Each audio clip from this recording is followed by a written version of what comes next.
നമസ്കാരം. ശ്രീകൃഷ്ണ കഥാമൃതം ഭാഗം 511. ഓം ഗം ഗണപതയേ നമ. ഓം സം സരസ്വതേ സ്വാഹ. ഓം ശ്രീ ഗുരുഭ്യോ നമ. ഓം ശ്രീ രംഗനാഥ ശർമ്മണേ നമ. നാരായണ നാരായണ നാരായണ നാരായണ നാരായണ നാരായണ നാരായണ നാരായണ നാരായണ നാരായണ നാരായണ. ഓം ശ്രീകൃഷ്ണാർപ്പണമസ്തു. ഓം ശ്രീകൃഷ്ണായ പരബ്രഹ്മണേ നമ. ഓം ശ്രീകൃഷ്ണായ പരമാത്മനേ നമ. ഹരേ രാമ രാമ രാമ ഹരേ ഹരേ. ഹരേ കൃഷ്ണ കൃഷ്ണ കൃഷ്ണ ഹരേ ഹരേ. ശ്രീകൃഷ്ണ കഥാമൃതം ഭാഗം 511. ഇങ്ങനെ ഒരു എപ്പിസോഡ് വേണ്ടി വരുമെന്ന് ഞാൻ വിചാരിച്ചില്ല. കാരണം 510 കൃഷ്ണാവതാരം കഴിഞ്ഞ് നിർത്താമെന്നാണ് വിചാരിച്ചത്. അപ്പോൾ അതിലൊരു 20 മിനിറ്റ് ആയപ്പോൾ പെട്ടെന്ന് യാദൃശ്ചികമായിട്ട് ആരോ ബെല്ലടിച്ചു. അപ്പോൾ പിന്നെ എൻ്റെ ഡ്യൂട്ടി ആണത് ആരാ നോക്കുക. കാരണം എന്താ വിചാരിച്ചാൽ ശ്രീമതിക്ക് കുറച്ച് സുഖമില്ലാത്തത് കാരണം റെസ്റ്റിലാണ്. അപ്പോൾ ഓടി വന്ന് അങ്ങനെ വാതിൽ തുറക്കാൻ പറ്റില്ല.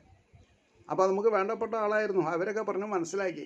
അപ്പോൾ എൻ്റെ ടെമ്പോ ആണെങ്കിൽ ഹാങ് ഓവർ മാറിയിട്ടുമില്ല. അവതാരം വായിക്കാനുള്ള ഉത്കണ്ഠയിൽ ഞാൻ തുടങ്ങുകയും ചെയ്തു. അപ്പോൾ ഞാൻ എന്ത് ചെയ്തു, ആ 20 മിനിറ്റ് കഴിഞ്ഞിട്ട് ഒരു 10 മിനിറ്റ് അവരെ ഒക്കെ ശാന്തമാക്കി. ഏതായാലും അവതാരം തന്നെ പറയാം, ഒരു 20 മിനിറ്റ് ഒരു എപ്പിസോഡിനെ ആക്കി മാറ്റുക. അതുകൊണ്ടാണ് 511 ഭാഗം 511 എപ്പിസോഡ് മാറ്റി ഞാൻ. മനസ്സിലായോ? അപ്പം നമ്മൾ എവിടെ നിർത്തിയത് എന്ന് ചോദിക്കുകയാണെങ്കിൽ, പിറപ്പതോർത്തു സന്തോഷത്തുള്ള ഉൾത്തിങ്ങി മെല്ലവേ കിഴക്കുവെന്നെത്തി നോക്കി തുടങ്ങി കുളിർവാർമതി. അത് സാധാരണക്കാർക്ക് പെട്ടെന്ന് അർത്ഥം മനസ്സിലാവില്ല. അങ്ങനെയാണ് അതിൻ്റെ ഘടന. അപ്പം രാത്രി 12 മണി കഴിഞ്ഞാൽ 4 യാമത്തിൽ 2 യാമം കഴിഞ്ഞു എന്നാണ് പറയാം. അപ്പോൾ പാതി രാത്രി കഴിഞ്ഞൊരു 15 മിനിറ്റ് സമയമാകുമ്പോഴാണ് അഷ്ടമിക്ക് ചന്ദ്രൻ എങ്ങനെയാണ് പകുതി ആണ് ഉണ്ടാവുക. പക്ഷേ ശ്രീകൃഷ്ണാവതാര സമയത്ത് രണ്ടാമതൊരു സൂര്യൻ ഉദിച്ച പോലെ ചന്ദ്രൻ ഉദിച്ചു എന്നാ ആ ഭാഷാ കൗതുകം നമുക്ക് മനസ്സിലാക്കാൻ സാധിക്കണം. അതാണ് കുളിർവാർമതി. സൂര്യൻ ഉദിക്കുമ്പോൾ ചൂടുണ്ടാവുക. അപ്പോൾ ഇവിടെ ചന്ദ്രൻ രാത്രി അങ്ങനെ എന്താ ചെയ്യുക. അപ്പോൾ രാത്രി സൂര്യൻ ഉദിച്ച പോലെ ചന്ദ്രൻ ഉദിച്ചു, എന്നാൽ കുളിരാണേനും. അതാണ് ആ കാവ്യഭംഗി. അപ്പോൾ കിഴക്കുവന്ന് എത്തി നോക്കി തുടങ്ങിയെന്ന അതായത് പിന്നെ ചന്ദ്രൻ ഉദിക്കേണ്ട സമയമാണ് ആ സമയത്ത് അല്ലേ, അഷ്ടമിക്ക്. അപ്പോൾ അതാണ്. അത് കഴിഞ്ഞാൽ ഇപ്പം എന്തുണ്ടായി എന്നാണ് പറയണത്. മെല്ലെ മെല്ലെ മഴച്ചാറൽ. അഷ്ടമിരോഹിണിക്ക് ഒരു മഴ പെയ്യാന്നുള്ളത് ഒരു അൺകണ്ടീഷണൽ ലോ ആണ്. അൺകണ്ടീഷണലാണ്, ഭഗവാന്റെ ഇച്ഛയാണത്. എവിടെയൊക്കെ അഷ്ടമിരോഹിണി ആഘോഷിക്കേണ്ട അവിടെ ഒന്ന് ഒരു ഈ എന്താന്ന് പറയുക, കല്യാണത്തിനൊക്കെ റോസ് വാട്ടർ തളിക്കണ കൂട്ടത്തിൽ ഒരു മഴ പെയ്യും. അതാണ് മെല്ലെ മെല്ലെ മഴച്ചാറൽ തുടങ്ങി മഞ്ഞിലൊക്കെയും ഭൂമിയിലൊക്കെ സ്വർഗം ഭൂമിക്കു പനനീർ തളിക്കുന്നതുമാതിരി. ഇത്ര ഭാവത്തിൽ ഞാനൊരു മലയാള ആഖ്യാനം വായിച്ചിട്ടില്ല. ഞാൻ മറ്റേ കളിപ്പാട്ട് വായിച്ചിട്ടുണ്ട്, പിന്നെ വൃത്താനുവൃത്തം, ഭാഗവതം മൂലത്തിൻ്റെ വൃത്താനുവൃത്തം, പിന്നെ അതെ 662 എപ്പിസോഡ് ഞാൻ പറഞ്ഞിട്ടുണ്ട് തിരുമുമ്പിൻ്റെ. പിന്നെ മുഴങ്ങോടുകുള കൃഷ്ണപിള്ളയുടെ പരാവർത്തനം മലയാളത്തിലുള്ള ഞാൻ വായിച്ചിട്ടുണ്ട്. എന്നാലപ്പോൾ ഒന്ന് തന്നെ ശ്രദ്ധിച്ച് 4ാമത് ഒരു ഗ്രന്ഥമാണത് അല്ലേ. അപ്പോൾ അതിൽ കുറച്ചുകൂടി ഒരു ഫീലിംഗ് ഉണ്ടാവും, അതായിരിക്കാം. ആയിക്കോട്ടെ. അതുകൊണ്ടാണ് പറഞ്ഞത് സ്വർഗം ഭൂമിക്ക് പനിന്ന് തെളിക്കുന്നത് മാതിരി. ഇവിടെ വ്യാസരുടെ തൂലികയുടെ കൂടെ എന്താ പറയുക, താമരശ്ശേരി കൃഷ്ണൻ ഭട്ടതിരിയുടെ മിനുക്കുപണി ഉണ്ടായിട്ടുണ്ട്. കാരണം ഒറിജിനൽ ടെക്സ്റ്റിൽ 14,000 ശ്ലോകമാണെങ്കിൽ ഇതിൽ 24,000 ശ്ലോകം. അപ്പോൾ 10,000 ശ്ലോകങ്ങൾ അദ്ദേഹം പലതും ഉപനിഷത്തുകളിൽ നിന്നും അല്ലെങ്കിൽ വേദങ്ങളിൽ നിന്നൊക്കെ എടുത്ത് തുന്നിക്കെട്ടിയിട്ടുണ്ട് അതിൽ. അപ്പോൾ അദ്ദേഹം ഈ 2 വരി പറയാൻ അർഹനാണ്. കാരണം എന്താ, 6-7 വർഷം തുടർച്ചയായിട്ട് ഗുരുവായൂരപ്പനെ പൊന്നുണ്ണിയായിട്ട് നടത്തിയിട്ടുള്ള ആളാണ് അദ്ദേഹം. അപ്പോൾ അദ്ദേഹം അതിനർഹനാണ്. എഴുത്തച്ഛൻ അർഹനല്ല എന്നല്ല പറയാൻ കാരണം, അങ്ങനെയും പറയാം, ഭാഷാപിതാവാണ് എഴുത്തച്ഛൻ. അദ്ദേഹം സംസ്കൃതം പഠിച്ച് മലയാളത്തിലേക്ക് ആക്കിയായിരിക്കും. ഇദ്ദേഹം അങ്ങനെയല്ല, കുറച്ചുകൂടി പ്രായോഗിക ശാസ്ത്രത്തിൽ ഭൂമിയിൽ വൈകുണ്ഠമായിരിക്കുന്ന ഗുരുവായൂരിൽ പുറപ്പെടാശാന്തിയായിട്ട് 6-7 വർഷം ജോലി ചെയ്ത ഒരാൾക്ക് ഒരു അർഹതയുണ്ട് ഗുരുവായൂരപ്പനെ പറ്റി പറയാൻ. ഞാൻ എന്തിനാണ് എന്താ പറയുക സഗുണത്തിൽ ജന്മം പാഴാക്കണത്? നിർഗുണ ബ്രഹ്മസ്വരൂപമായിരിക്കുന്ന ഭഗവാനെ ഇനി ഞാൻ എനിക്കറിയുന്ന ഭാഷയിൽ ഞാൻ പറയാം എന്ന് പറഞ്ഞിട്ടാണല്ലോ അദ്ദേഹം ജോലി റിസൈൻ ചെയ്തിട്ടാണല്ലോ ഈ ഭാഗവതം എഴുതിയിട്ടുള്ളത്, അല്ലെങ്കിൽ ശ്രീകൃഷ്ണ കഥാമൃതം എഴുതിയിട്ടുള്ളത്. അത് അമൃതം തന്നെയാണ്. അപ്പോൾ അദ്ദേഹത്തിന് പറയാം, സ്വർഗം ഭൂമിക്കു പനനേർത്തളിക്കുന്നതുമാതേരി അന്നേരം ദേവിക്കേതോ മധുരവേദന തോന്നി പരിഭ്രമം പൂണ്ടു വസുദേവൻ മഹാശയൻ. മധുരവേദന എന്നാ, അതായത് സാധാരണ ഒരു കുട്ടിയല്ല, സാക്ഷാൽ ജഗന്നിവാസനാണ് ഉണ്ണിയായിട്ട് പ്രസവിക്കാൻ പോണത്. ആ ഒരു വേദന മാധുര്യാണ്. ആനന്ദം, പരമാനന്ദം, സച്ചിദാനന്ദം, ചിന്മയാനന്ദം എന്നൊക്കെ പറയുന്ന ഒരു കോറിലേഷൻ നോക്കുമ്പോൾ ഈശ്വരനെ എടുത്ത് യശോദമ്മയ്ക്ക് ഘനം തോന്നിയത് അവതാര കാര്യങ്ങൾ അറിയിക്കാൻ വേണ്ടിയിട്ടാണ്. അല്ലെങ്കിൽ യശോദമ്മയ്ക്ക് ഘനം തോന്നില്ല. ദേവിയേക്കാൾ ഭാഗ്യം ചെയ്തവരാണ് യശോദമ്മ, അതും പറയണം നമ്മൾ, അല്ലേ? അപ്പം അതുകൊണ്ടാണ് പരിഭ്രമം പൂണ്ടു വസുദേവൻ മഹാശയൻ അനന്യശരണൻ. ആ ഒരു വാക്ക് അനന്യശരണൻ. ഈ ശരണ്യൻ എന്നുള്ളതിന് അർത്ഥം അറിയണം. എന്താ? ഒരു ഭാഗവത സപ്താഹ വേളയിൽ ശംഭോ ശങ്കര മഹാദേവന്നോ അല്ലെങ്കിൽ കൊടുങ്ങല്ലൂരമ്മയെന്നോ ചോറ്റാനിക്കര അമ്മയെന്നോ മുരുകാന്നോ സ്വാമിയെ ശരണമയ്യപ്പെന്നോ വിളിക്കരുത്. അനന്യശരണൻ ഭഗവാൻ, ഈശ്വരൻ, മഹാവിഷ്ണു, ശ്രീകൃഷ്ണൻ മാത്രം. എന്നാൽ ശിവപുരാണമാണ് നിങ്ങൾ ആചാര്യനായിട്ട് പ്രയോഗിക്കണമെന്ന് വിചാരിച്ചിട്ടുണ്ടെങ്കിൽ അവിടെയും അനന്യശരണൻ ശംഭോ ശങ്കര മഹാദേവ ഉള്ളൂ. അവിടെ കൃഷ്ണാങ്കുരായപ്പാന്ന് വിളിക്കേണ്ട ആവശ്യമില്ല. ഇതറിയണമെങ്കിൽ അനന്യശരണൻ എന്ന് പറഞ്ഞാൽ എന്താ അറിയണം? എനിക്ക് എന്നിൽ സ്ഥിതി ചെയ്യുന്ന പ്രകൃതിയുടെ നിയന്താവും നിയാമകനുമായിരിക്കുന്ന പരബ്രഹ്മമൂർത്തിയാണ് എൻ്റെ ഉള്ളിലെന്ന് ഞാൻ അറിഞ്ഞു കഴിഞ്ഞാൽ ഞാൻ അദ്ദേഹത്തിനെ മാത്രമേ ശ്രദ്ധിക്കുള്ളൂ. അനന്യശരണൻ, അതാണ് അനന്യശരണൻ. എനിക്ക് വേറെ ആരും അന്യൻ ശരണമായിട്ടില്ല. എൻ്റെ ഉള്ളിലുള്ള ആത്മാവാണ് എനിക്ക് ശരണം. അനന്യശരണൻ വിശ്വനാഥൻ്റെ ചരണങ്ങളിൽ. ഞാൻ ആരേനെ കുമ്പിടുന്നത്? അനന്യശരണായിട്ട് വിശ്വനാഥനായിട്ട് ഇരിക്കുന്നവരുടെ പാതാരവിന്ദത്തിൽ എൻ്റെ ഉള്ളിലാണ്. ഇനി അന്തര്യാമി, കൂടസ്ഥൻ, സർവജീവ ഗുഹാശയം എന്നുള്ളതിൻ്റെ അർത്ഥം ഗുരുമുഖത്തിൽ നിന്ന് നമ്മൾ വാങ്ങണം, അർത്ഥം അറിയണം. എന്നിട്ടോ സർവഭാരവും അർപ്പിച്ചുകൊണ്ടു കൈകൾ മലർത്തവേ. ഭഗവാനെ മനസ്സിലങ്ങോട്ട് ഓർത്തിട്ട് 2 കൈയും മലർത്തുക. എൻ്റെ കൈ സംശുദ്ധമാണ്, ഞാനൊന്നും സൂക്ഷിച്ചു വെച്ചിട്ടില്ല, അങ്ങയുടെ തിരുനാമങ്ങളല്ലാതെ കണ്ട് എൻ്റെ കയ്യിൽ ഒന്നുമില്ല. എന്നെ സംബന്ധിച്ചിടത്തോളം അത് കോടിക്കണക്കിന് എൻ്റെ ഗുരുനാഥൻ എനിക്ക് തന്നിട്ടുണ്ട്. എനിക്കൊരു അക്കൗണ്ട് ഉണ്ടായിരുന്നില്ല. ആധ്യാത്മിക അക്കൗണ്ടിലേക്ക് അദ്ദേഹം ഒരു പുതിയ അക്കൗണ്ട് ഉണ്ടാക്കിയിട്ട്, ഈ ഇരിക്കുന്ന അദ്ദേഹം, ഈ ഫോട്ടോയിൽ കാണുന്ന അദ്ദേഹമാണ് എൻ്റെ ഗുരുനാഥൻ. അത് ഞാൻ വീണ്ടും വീണ്ടും പറഞ്ഞത്, ഈ എപ്പിസോഡ് പല ദിവസവും പല ആൾക്കാരും പുതുതായിട്ട് കാണുന്നുണ്ട്, അവർക്ക് വേണ്ടിയിട്ടാണ് പറഞ്ഞത്. അല്ലെങ്കിൽ എൻ്റെ ഹിസ്റ്റീരിയ ആയിരിക്കാം ചിലപ്പോൾ. എനിക്ക് അദ്ദേഹത്തിന് എത്ര പാടി പുകഴ്ത്തിയാലും മതിയാവില്ല. അപ്പോൾ ചെറുശ്ശേരിൽ ആർ കരുണാകരൻ പിള്ള എന്നുള്ള മഹാനുഭാവൻ അതുകൊണ്ടാണ് പറഞ്ഞത് സർവഭാരവും അർപ്പിച്ചുകൊണ്ട് കൈകൾ മലർത്തവേ. കയ്യിലൊന്നുമില്ല, അതാണ് സത്യം. കൈകൾ മലർത്തവേ ബ്രഹ്മാവിനും പിതാവായി വിളങ്ങും നിത്യനൂതനൻ. ഈ മഹാവിഷ്ണു ആരാ? അല്ലെങ്കിൽ പരബ്രഹ്മസ്വരൂപമായിട്ട് നമ്മുടെ ഒക്കെ ഉള്ളിൽ വിളങ്ങുന്ന ആ ചൈതന്യം ആരാ? ബ്രഹ്മാവിൻ്റെയും പിതാവാണ്. കാരണം മഹാവിഷ്ണുവിൻ്റെ നാഭിയിൽ നിന്നുൽപ്പന്നമായ പത്മത്തിലാണല്ലോ ഭഗവാൻ ബ്രഹ്മാവ് ഇരിക്കണത്. അതുകൊണ്ടാണ് ബ്രഹ്മാവിനും പിതാവായി വിളങ്ങും നിത്യനൂതനൻ പുണ്യം തിങ്ങിടുവോർക്ക് ഉള്ളം വിടർത്തും പുതുഭാസ്കരൻ. ആ പുതുഭാസ്കരൻ എന്നുള്ളത് എനിക്ക് വളരെയധികം ഇഷ്ടപ്പെട്ടു. പുതുഭാസ്കരൻ, സൂര്യൻ എങ്ങനെ പുതുതാവുക എന്ന് പറഞ്ഞാൽ സൂര്യനാരായണമൂർത്തേ എന്ന അർത്ഥം നമ്മുടെ ഉള്ളിലുണ്ടാവണം.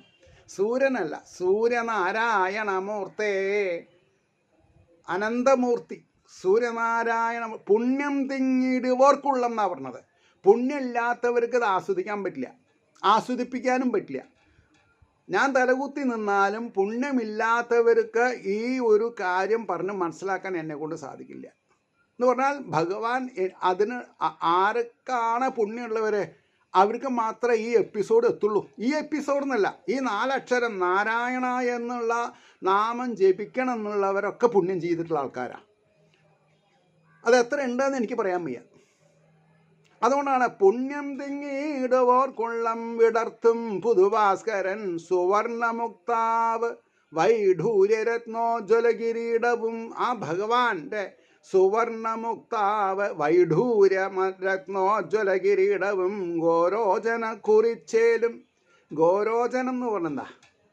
മാനിൻ്റെ പൊക്കിളിൽ അല്ലെങ്കിൽ മാനിൻ്റെ പൊക്കിളിലെന്നാണ് ഞാൻ മനസ്സിലാക്കിയിട്ടുള്ളത്. പൊക്കിൾ പൊട്ടിയിട്ട് ആണ് ആ ഇത് വരിക, സ്മെല്ല്. പക്ഷേ അവർ ആ സ്മെല്ല് അടിക്കണത് എവിടുന്നാണെന്ന് അവർക്കറിയില്ല. ഗോരോചനം. ചിലവർ പറയേണ്ട നെറ്റിയിലാണ്, എവിടെയാണെന്ന് എനിക്കും അറിയില്ല. ഇനി അതും ഉള്ളു പറയാം. ഞാൻ അങ്ങനെ മനസ്സിലാക്കിയിട്ടുള്ളത്. അപ്പോൾ ഗോരോചന കുറിച്ചേലും ഇരുണ്ട കുനുകൂന്തലും. അങ്ങനെ സ്പ്രിങ് പോലുള്ള തലമുടി, കുനുകുനുത്ത അതെ, ഇരുണ്ട കുനുകൂന്തലും നീലത്താരിതളോടൊത്ത നീലത്താമരയുടെ തണ്ട് പോലെ നീലത്താരിതളോടൊത്ത നീണ്ടിടപ്പെട്ട നേത്രവും. അതായത് താമരകൾ പല നിറത്തിലുണ്ട്. ഇത് നീലത്താമര, നീലത്താമരയുടെ ദളം പോലെ അഴകേറിയ 2 കണ്ണുകൾ, നീലത്താരിതളോടൊത്ത നീണ്ടിടം പെട്ട നേത്രവും കവിൾത്തടം മുകർന്നേറെ മിന്നും പൊൻകുണ്ടലങ്ങളും. അതാണ് കവിൾത്തടത്തിൻ്റെ മിന്നലിൽ നിന്നാണ് ഭഗവാന്റെ കർണകുണ്ഡലത്തിലേക്കുള്ള ശോഭ കിട്ടണമെന്നാണ്. നമ്മളൊക്കെ തോടയോ അല്ലെങ്കിൽ സ്ത്രീകളെ എന്തൊക്കെ ആഭരണങ്ങളുണ്ട്, അത് അവരവരുടെ കറുത്തവരാണെങ്കിലും വെളുത്തവരാണെങ്കിലും അവരുടെ മുഖത്തിന് സൗന്ദര്യം ഉണ്ടാക്കാനാണ്. അപ്പോൾ ഭഗവാന്റെ കർണകുണ്ഡലങ്ങൾക്ക് ശോഭ ഭഗവാന്റെ മിനുമിനുത്ത കവിൾത്തടത്തിൽ നിന്നാണ് ഉണ്ടാവുന്നത്. അതിനെങ്ങനെയാണ് നമ്മുടെ ഇതിൽ ഒരു 1.5 സെൻറ്റിമീറ്റർ കനത്തിൽ എന്തൊക്കെയോ വേച്ച് പിടിപ്പിച്ചിട്ടാണ് നമ്മൾ ഇപ്പോഴത്തെ കാലത്ത് കേട്ടോ, പണ്ടത്തെ കാലത്തല്ല. ഇപ്പോൾ പ്രത്യേകിച്ച് ഒരു 10-30 വർഷമായിട്ട് ഭാര്യയുടെ ശരിക്കുള്ള നേരം ഭർത്താവിന് അറിയാം. ഇതൊക്കെ കഴുകി കളഞ്ഞാലേ അറിയുള്ളൂ. അത് വരെ എന്താ അറിയില്ല, മാസ്കാണ്. അത് എന്താണെന്ന് എനിക്ക് ഞാൻ കൂടുതൽ പറയുന്നുണ്ട്. I don't want to deviate the subject no. പക്ഷെ എനിക്ക് പറയാണ്ടിരിക്കാൻ പറ്റില്ല. അപ്പോൾ സുവർണമുക്തവൈഡൂര്യരത്നോജ്വല കിരീടവും ഗോരോചന കുറിച്ചേലും ഇരുണ്ടകുനുകൂന്തലും നീലത്താരിതളോടൊത്ത നീണ്ടിടം പെട്ട നേത്രവും കവിൾത്തടം മുകർന്നേറെ മിന്നും പൊൻകുണ്ടലങ്ങളും മണിത്തളകളും. തളകൾ കാലിൽ, വളകൾ കൈകളിൽ. അതാണ് മണിത്തളകളും തൃക്കൈവളയും വനമാലയും ശ്രീവത്സവും കൗസ്തുഭവും പൂണ്ടോരത്ഭുത ബാലകൻ. അത്ഭുത ബാലകൻ എന്നേ പറയാൻ പറ്റുള്ളൂ. ദേവകീ വസുദേവന്മാരുടെ മുമ്പിൽ തെളിഞ്ഞുടൻ പ്രത്യക്ഷമായി വിലസി മന്ദസ്മിത മനോഹരൻ. പുഞ്ചിരി കൊണ്ടിങ്ങനെ പുഞ്ചിരി തൂകിക്കൊണ്ടിരിക്കുകയാണ്. പ്രസൻറ്റ് പെർഫെക്റ്റ് കണ്ടിന്യൂസ് ടെൻസാണ്. പ്രത്യക്ഷമായി വിലസി മന്ദസ്മിത മനോഹരൻ തിങ്കൾ ചേലൊത്തൊരു തിരുമുഖം. ആ ഭഗവാന്റെ തിരുമുഖം തിങ്കൾ ചേല്, പൂർണ്ണ ചന്ദ്രനെ വെല്ലുന്ന പ്രഭയോടുകൂടി.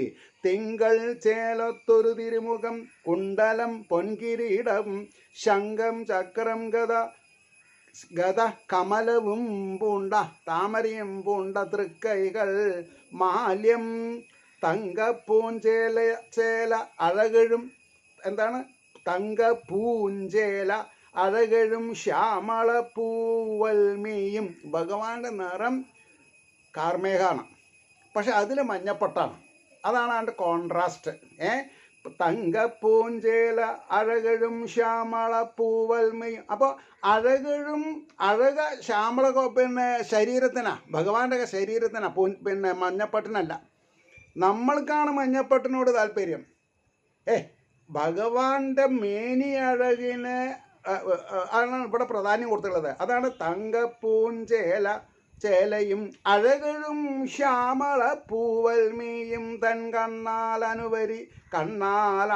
അന്ന വരിരുവരും കണ്ടു ഭാഗ്യത്തഴപ്പാൽ. തൻ കണ്ണാൽ വരിരുവരും അവരിരുവരും. നോക്കൂ, കണ്ണാൽ അവരിരുവരും. ആര്? ദേവകീ ദേവിയും വസുദേവരും. പിന്നെ കഥ നടക്കുമ്പോൾ ഞാനും.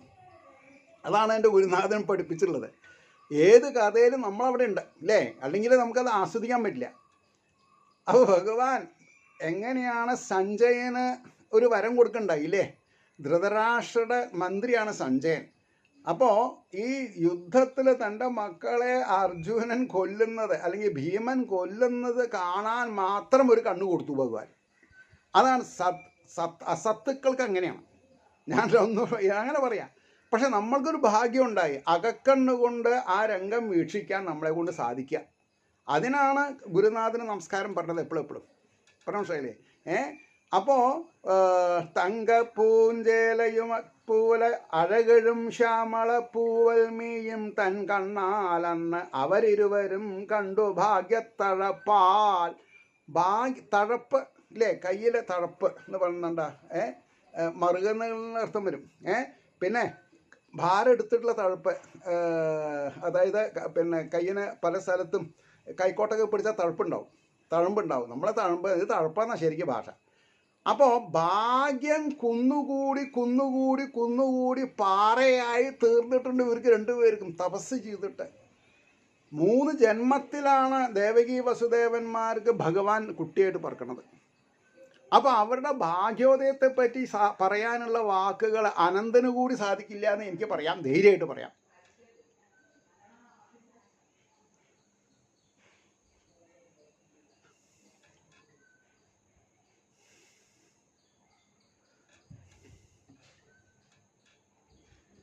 അപ്പോൾ തൻ കണ്ണാലന്നവരിരുവരും കണ്ടു ഭാഗ്യത്തഴപ്പാൽ. തൻ മാഹാത്മ്യം പലവിധം അകക്കാമ്പിൽ മുറ്റിത്തുളുമ്പി. അതാണ് ഞാൻ ബ്രേക്ക് എടുത്തത്. എനിക്കറിയില്ല എവിടെയാണിത് പോയി നിൽക്കണത് എന്നുള്ളത്. തൻ മാഹാത്മ്യം, ഭഗവാന്റെ മാഹാത്മ്യം പലവിധം അകക്കാമ്പിൽ മുറ്റിത്തുളുമ്പി. സാമാന്യശ്രീ എന്ന് പറഞ്ഞാൽ ലക്ഷ്മി ദേവി എന്നർത്ഥം, ഐശ്വര്യം എന്നർത്ഥം പറയണം. സാമാന്യശ്രീ അവർ ഭയം തൊട്ടാകെ നീങ്ങി. ഇതാണ് ഏതൊരു പുരാണം പഠിച്ചാലും നമുക്ക് എന്ത് വേണം? നമ്മുടെ ഉള്ളിലുള്ള ഭയം നീങ്ങണം. അതാണ് ഇവിടെ പ്രത്യക്ഷത്തിൽ വ്യാസർ അല്ലെങ്കിൽ താമരശ്ശേരി പറഞ്ഞത്. എന്താ? തൻ മാഹാത്മ്യം പലവിധം അകക്കാമ്പിൽ മുറ്റിത്തുളമ്പി. സാമാന്യശ്രീ അവർ ഭയം തൊട്ടാകെ നീങ്ങി. ഇനി ലവലേശം ജീവിതത്തിൽ ഭയം എന്നുള്ളത് വസുദേവർക്കും ദേവികി ദേവിക്കും ഇല്ല. കാരണം സാക്ഷാൽ ജഗന്നിവാസനാണ് ഇവിടെ ബാലനായിട്ട് അവർക്ക് അവതാരം ചെയ്തിട്ടുള്ളത്. അതുകൊണ്ട് ധർമാധർമാദികളിൽ അണുവും ചിന്തയില്ല. ഇനി എന്താ വേണ്ടത്? ധർമ്മവും അധർമ്മത്തിനെ പറ്റിയിട്ടൊന്നും ഇനി ഞങ്ങൾക്ക് യാതൊരു പ്രശ്നവുമില്ല. കാരണം വരും വരായികളെ നോക്കാൻ ഞങ്ങൾക്ക് സാക്ഷാൽ ജഗന്നിവാസൻ മകനായി പിറന്നു കഴിഞ്ഞു. ഇനി ആ ഭഗവാന്റെ തിരുനാമങ്ങൾ പാടി നടക്കുക എന്നല്ലാതെ കണ്ട് ഏതാ ശരി ഏതാ തെറ്റെന്ന് ഞങ്ങളെ ബാധിക്കില്ല. അതാണ് സാമാന്യശ്രീ അവർ ഭയം ഭയം തൊട്ടാകെ നീങ്ങി. അധർമാദികളിൽ അണുവും ചിന്തയില്ലാതെ അഖണ്ഡ ബ്രഹ്മാനന്ദാമൃതധരിയിലാറാടിനാരൊട്ടു നേരം. എന്തപ്പോ പറഞ്ഞത്? അഖണ്ഡ ബ്രഹ്മാനന്ദാമൃതധരിയിൽ. സമുദ്രം തന്നെ അർത്ഥം പറയണം. അനന്ത അഖണ്ഡ ഖണ്ഡിക്കപ്പെടാത്ത ബ്രഹ്മാനന്ദാമൃത സമുദ്രത്തിൽ ആരാടിനാരൊട്ടു നേരം. ആരെ? വസുദേവരും ദേവിയും, ഞാനും നിങ്ങളും. അങ്ങനെ പറയാ, ഞാനും ഉണ്ട് നിങ്ങളും ഉണ്ട്.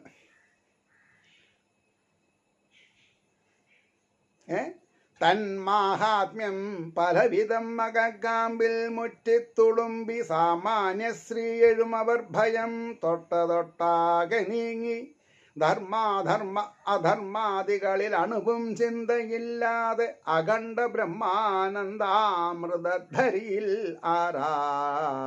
ആരാടിനാർ ഒട്ടുനേരം. ഇതി ശ്രീകൃഷ്ണകഥാമൃതേ കലികൽമഷനാശനേ ലീലാഖാണ്ഡേ പഞ്ചമസർഗഃ. സർവത്ര ഗോവിന്ദനാമ സങ്കീർത്തനം. ഗോവിന്ദ ഗോവിന്ദ. ഏവർക്കും ശ്രീഹരിയുടെ അനുഗ്രഹാശസ്സുകൾ നിർലോഭമുണ്ടാവട്ടെ എന്ന് വീണ്ടും വീണ്ടും പ്രാർത്ഥിച്ചുകൊണ്ട് ഈ ഒരു അത്ഭുതം കൂറുന്ന സന്ദർഭം എന്ന് മാത്രമേ ഞാൻ പറയുള്ളൂ. വിരാമം വിടുകയാണ്. അല്ലെങ്കിൽ ഞാനിപ്പോൾ കണ്ണ് ചിമ്മിയാൽ എനിക്ക് കണ്ണട ഉള്ളിലൊക്കെ ആവിയായി തുടങ്ങി. കാരണം ഇതാണ് ആനന്ദാനുഭൂതി. ഒരു ഗവൺമെൻറ്, ഞാൻ ആലോചിച്ച് നോക്കാം, 77 സെപ്റ്റംബറിൽ ഞാനൊരു ജൂനിയർ സ്റ്റെനോഗ്രാഫറായിട്ട് IIT-യിൽ കയറി. ഇന്ന് എൻ്റെ സ്ഥിതി എന്താണ്? എന്താ സ്ഥിതി? ആലോചിച്ചാൽ ആനന്ദാനുഭൂതിയിൽ ആറാടിയും കൊണ്ട് സദാസമയം ആനന്ദ കണ്ണീർ ഒഴുക്കാൻ എനിക്ക് ഈശ്വരൻ ഒരു സന്ദർഭം തന്നുല്ലോ.